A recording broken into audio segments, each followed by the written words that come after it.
இருக்கக்கூடிய ஃபுட் என்னன்னா, ஃப்ரூட்ஸோ, நல்ல ஃபைபர் கன்டென்ட், ஆன்டி ஆக்சிடென்ட்ஸ் நெறைய இருக்கிற ஃபுட்ஸ் வந்து நம்ம எடுக்கும்போது, கொஞ்சம் கொஞ்சமா நமக்கு வெயிட் லாஸ் ஆக ஆரம்பிக்கும்.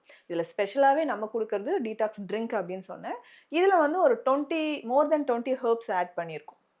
ஸோ இந்த ட்ரிங்க் நம்ம எடுக்கும்பொழுது என்னென்ன பெனிஃபிட்னா, நெறைய பேருக்கு அந்த எக்ஸ்ட்ரா இருக்கக்கூடிய கேலோரிஸ் பர்ன் ஆகுது. பேட் கொலஸ்ட்ரால் நமக்கு ரெட்யூஸ் ஆகும். நெறைய லேடீஸ்க்கு பார்த்தோம்னா, அடி வயித்தில தான் தொப்பை சேரும். அப்படியே தொங்குற மாதிரி இருக்கு டாக்டர். ஆஃப்டர் டெலிவரிக்கு அப்புறம் தான் இப்படி ஆயிடுச்சு அப்படின்னுவாங்க. ஸோ அது எல்லாமே கரைச்சு வெளியில கொண்டு வரும். ஒவ்வொருத்தரும் ஃபாலோ பண்ணக்கூடிய யோகா தெரப்பீஸ் எல்லாமே நம்ம சொல்றோம். ம். எக்ஸ்டர்னலா அப்ளை பண்ற பாடி ஆயில் குடுக்குறோம். ஸோ அந்த ஆயில் நல்லா அப்ளை பண்ணிட்டு, கம்ப்ளீட்டா ஹாட் வாட்டர்ல குளிக்கணும். ஸோ இப்படி நம்ம ரெகுலரா ஃபாலோ பண்ணிக்கிட்டே வர வர, நிச்சயமா ஹெல்த்தியா நமக்கு வெயிட் லாஸ் ஆகுது.